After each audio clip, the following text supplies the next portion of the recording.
Boa tarde, oitavo ano, tudo bem com vocês?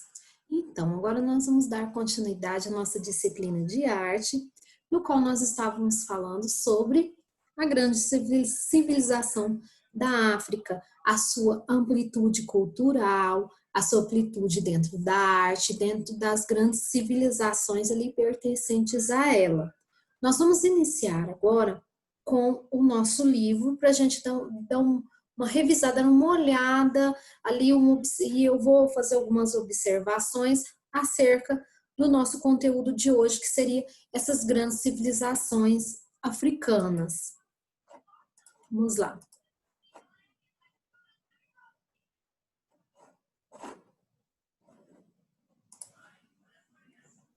Espera aí, não deu muito certo. Isso. Ótimo. Eu tinha compartilhado a minha própria imagem, vocês perceberam, né? Então tá, voltamos aqui ao nosso livro.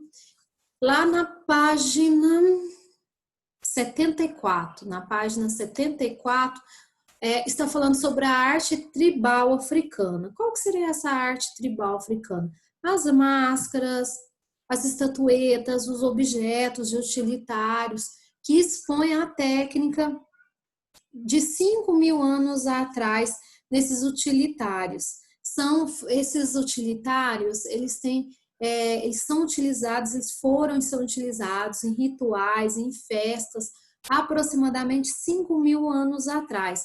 Esses objetos, eles são de criação coletiva, ou seja, vários grupos criam esses objetos em prol da cultura africana. Eles têm significados sociais, têm significados religiosos, mágicos, entre outras crenças e costumes da tribo ou do grupo ali pertencente.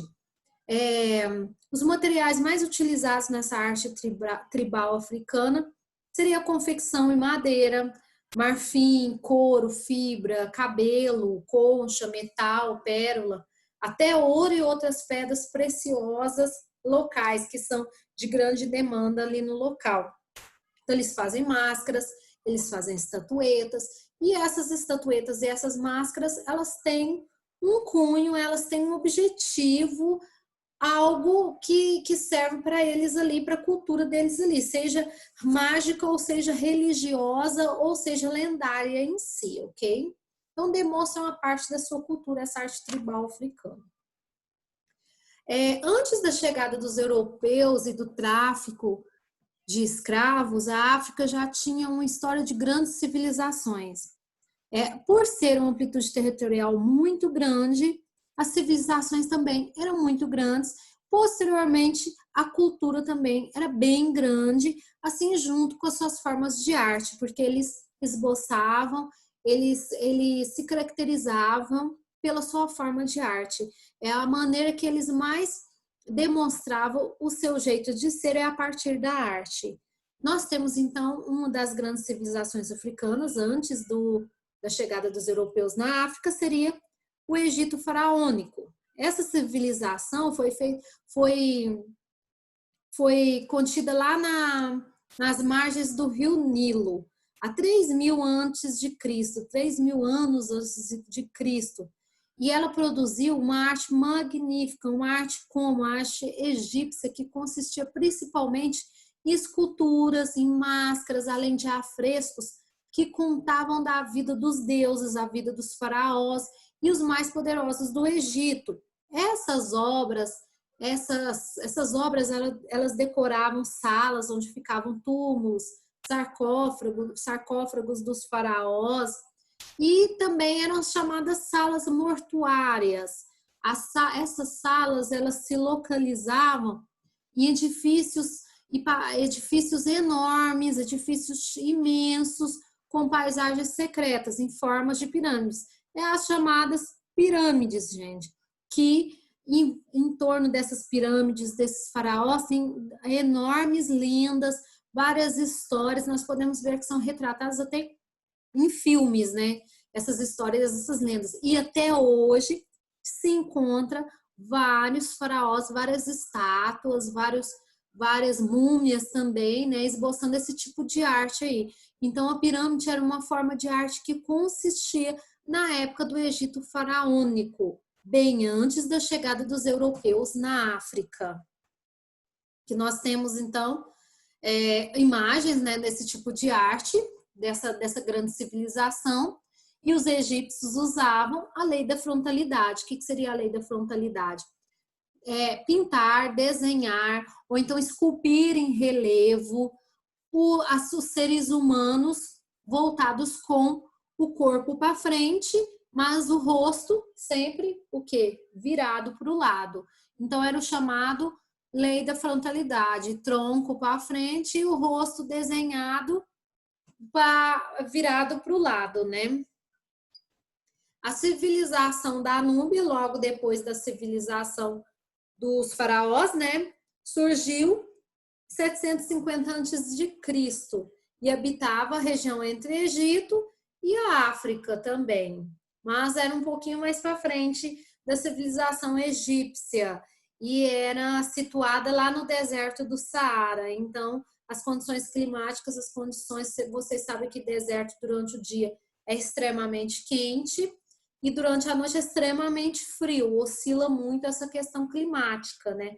Então, essa civilização núbia, ela foi onde os iorubás e os bantus, eles se situaram. E com eles também continuaram uma arte parecida com a arte egípcia faraônica, cheia de lendas, cheias de mitos também, que são retratadas em vários filmes atualmente. Um filme interessante é da Múmia, né? Que fala que o primeiro filme ele retrata a civilização egípcia. Tanto é que ele descobre a múmia, ele luta lá com o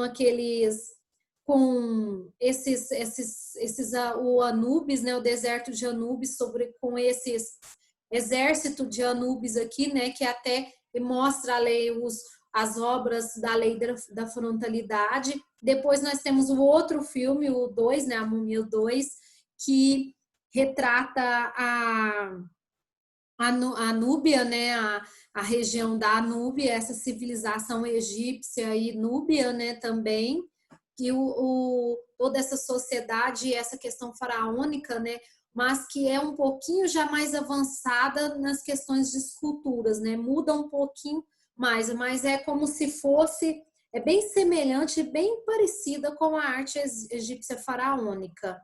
E eles trabalham muito com alto relevo e baixo relevo também, né, pessoal?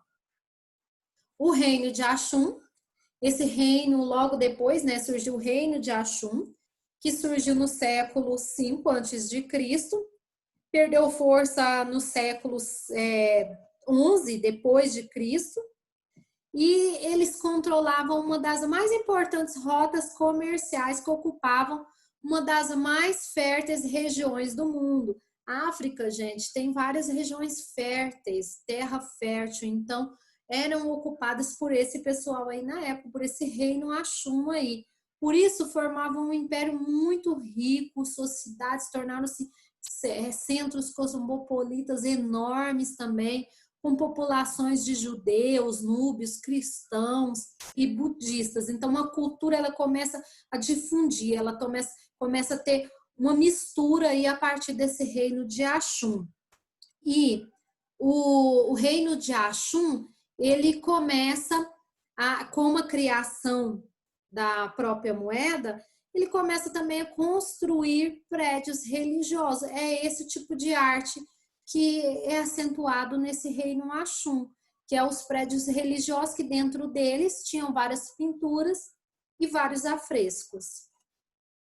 Aqui nós temos uma imagem de um afresco na igreja de Axum e um sítio arqueológico que mostra a igreja antiga e uma antiga igreja também. E nós temos ainda, não menos importante, o Império de Oyo. Gente, Oyo também fez parte, esse Império de Oyo também fez parte de um filme também da Múmia, que teve o exército de Oyo também, tá? Que foi descoberto há pouco tempo. Mas não faz muito tempo que foi descoberto esse exército, serviu como filme também.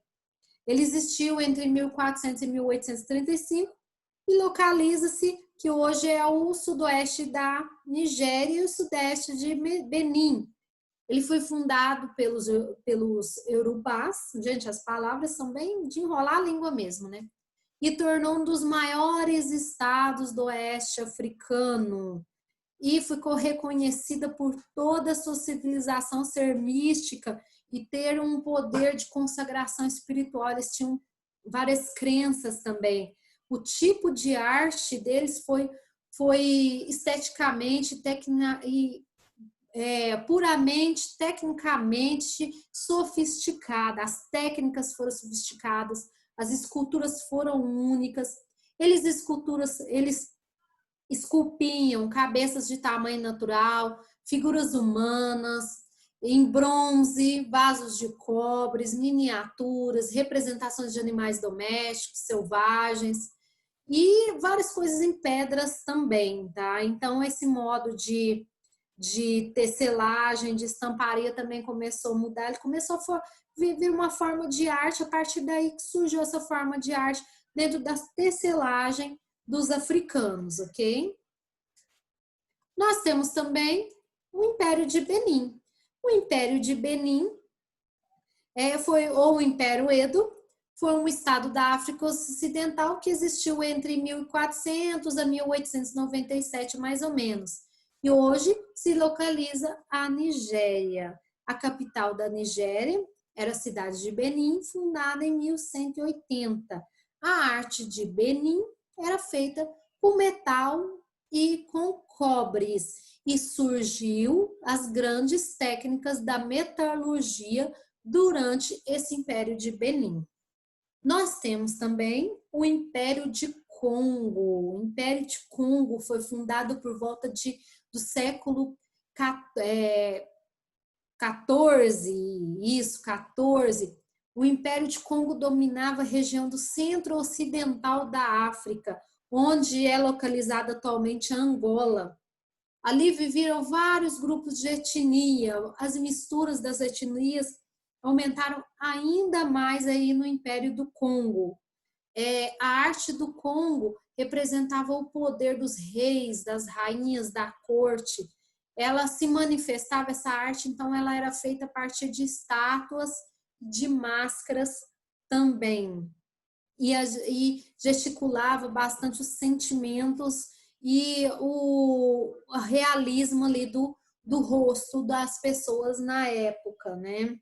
Então, estamos aqui, gente, as várias civilizações africanas que trouxeram grande influência para a cultura e para a arte atual da África e que não devem ser esquecidas, porque é uma mesclagem de mágico, de religioso, tudo em volta da arte. O significado da arte a partir dessas civilizações mudou com o tempo, mas ainda tem um cunho ali de verdade. Eles ainda creem nesse tipo de... Algumas culturas da África ainda têm esse tipo de crença mágico-religiosa contida nessas civilizações que eu citei para vocês. Quero agora demonstrar, através de um vídeo, de algo bem interativo ali, um vídeo interativo, com vocês mais um pouquinho sobre a África. Vamos lá.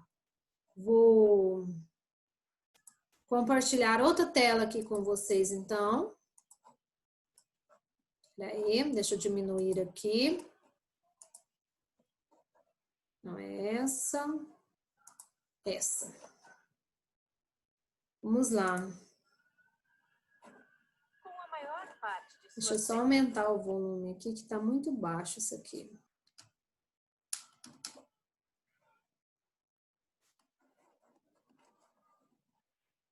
Entre os trópicos de Câncer e de Capricórnio. Deixa eu voltar aqui. Com a maior parte de suas terras entre os trópicos de Câncer e de Capricórnio, a África é o terceiro maior continente do mundo.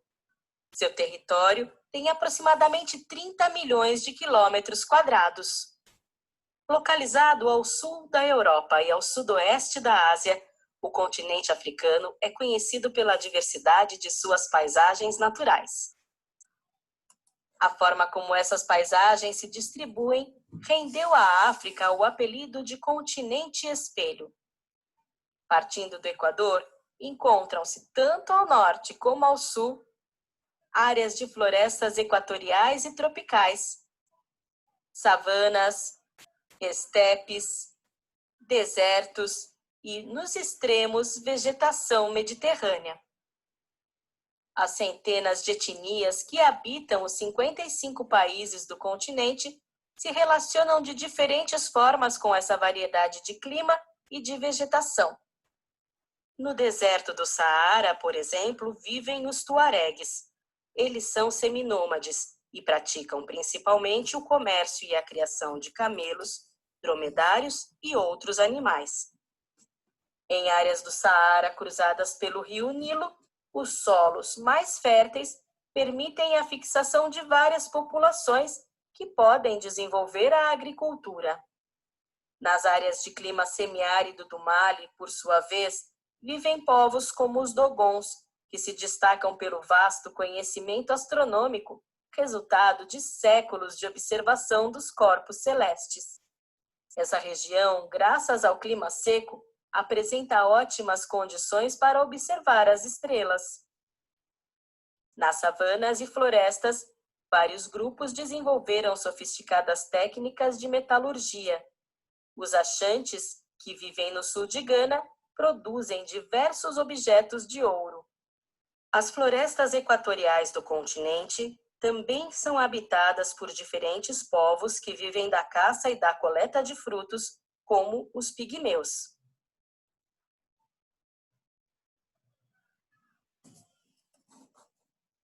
Clique nos destaques para obter informações sobre 3 países de diferentes regiões da África.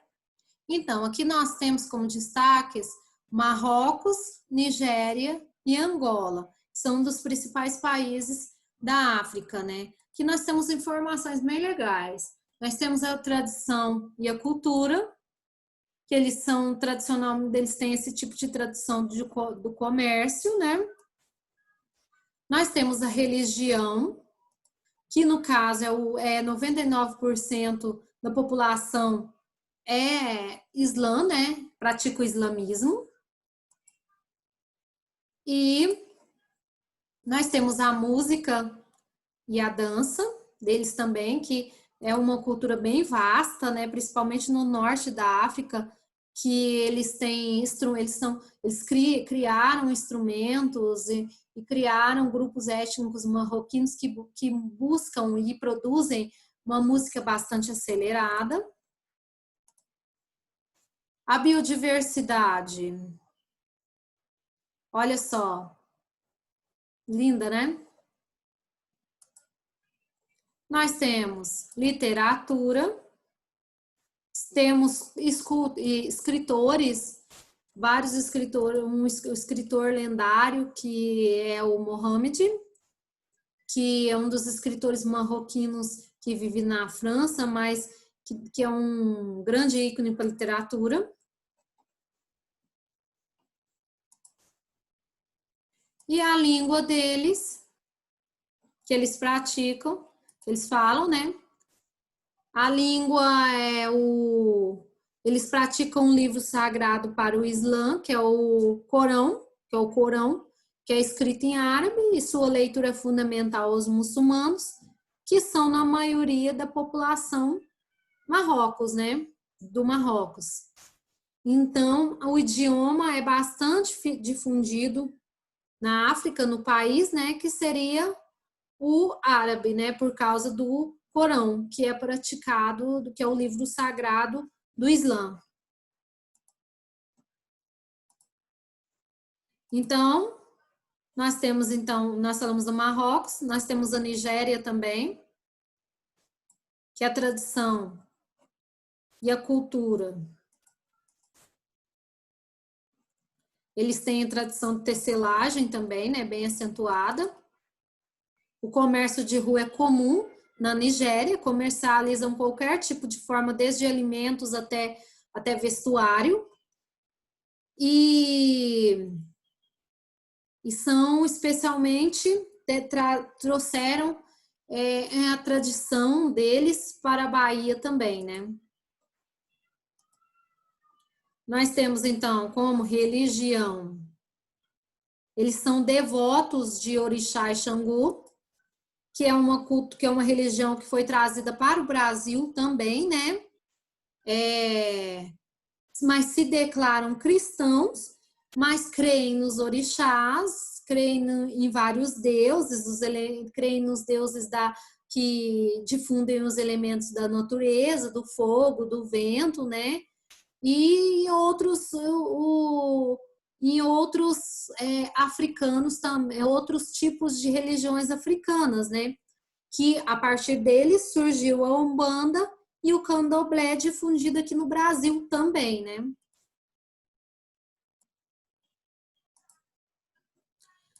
Na música e na dança, eles usam a música e a dança como cultos, né?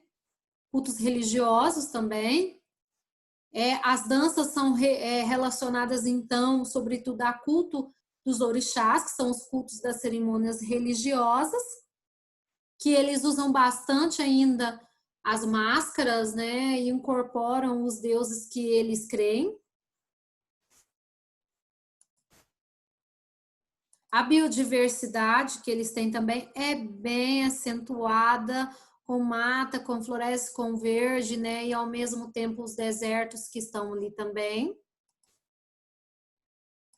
Tem também, dentro da literatura, vários escritores, entre eles a escritora Chimamanda, que tem um grande sucesso na Inglaterra. E a língua deles é por causa da colonização, né? Precisamos falar nisso também, por causa da colonização britânica, né? O inglês é a língua oficial da Nigéria. Assim como aqui no Brasil, por causa da colonização dos portugueses, o português aqui é a língua oficial deles lá, por causa da colonização britânica, é o inglês, mas o inglês é um pouquinho mais sofisticado, o inglês um pouco diferente também. Mas tem vários outros dialetos, tá? Tem mais de 500 dialetos difundidos dentro da cultura da Nigéria e outros países da África. Nós temos ainda o país da Angola, que temos como tradição as costureiras, a tecelagem, novamente, os tradicionais tecidos africanos, né, que são famosos no mundo inteiro pelas cores, pelos desenhos, né, geométricos. Então, a Angola tem uma vasta confecção de roupas, tá? A religião da Angola, eles também têm as suas crenças. O comum em toda a África Central é o culto aos Inixis, que é as divindades da natureza. Eles acham que a natureza está em prol de tudo e que devemos crer nas divindades da natureza. Não são os orixás, mas são semelhantes aos orixás. Também foi trazido esse tipo de crença pelos escravos escravizados ao Brasil aqui também. Imagine só, gente, esse tanto de crença trazida aqui para o Brasil na época da colonização, juntamente com os escravos africanos. Imagine quando os portugueses vieram aqui para o Brasil e trouxeram a religião católica, os jesuítas, né? Começaram a pregar a religião católica para os indígenas e assim posteriormente para os africanos em si, né? Então foi um choque de crença, um choque de civilização muito grande, cultura muito grande, né? Eles também têm as danças deles também, que são, a maioria das vezes, voltados para os rituais. A biodiversidade também, eles têm vários parques nacionais, é riquíssima essa biodiversidade. Literatura também tem uma contribuição, principalmente do escritor angolano José Eduardo, que atualmente está em Paris, contribuindo para a literatura de Paris. E na língua também, aquilo que nós já falamos, que é a influência da Angola, que é a influência do português, dos portugueses também, em Angola, né? A língua mais falada do país, por ser colonizado, por ser um país colonizado por Portugal também, né? E por causa do idioma em comum, aqui com o Brasil, várias televisões brasileiras, novelas, programas que passam aqui no Brasil são transmitidos lá na África também e fazem sucesso na África. Mas o linguístico, o jeito de se falar do português da África não é o mesmo do nosso, mas ainda temos essa ligação. Aqui vocês podem ver que, olha aqui, ó, tem um jornal escrito em português, mas eles têm as características da língua falada deles, né? Então, pessoal, muito interessante compartilhar com vocês essa diversidade africana, um resuminho, né, dessa diversidade africana presente, né, durante todas as civilizações, dentro da arte, dentro da cultura e influente também aqui no Brasil. E para nossa atividade proposta de hoje, vocês vão anotar essas civilizações africanas que eu mencionei, que nós mencionamos, e mencionar as características das obras. Eu expliquei cada tipo de obra de cada civilização, né? De cada um dessas aí, ok? Então, eu tenho certeza que tá bem fácil vocês mencionarem essas características se vocês assistirem essa videoaula aqui nossa, né? Muito obrigada, até a próxima aula e até mais. Tchau, tchau.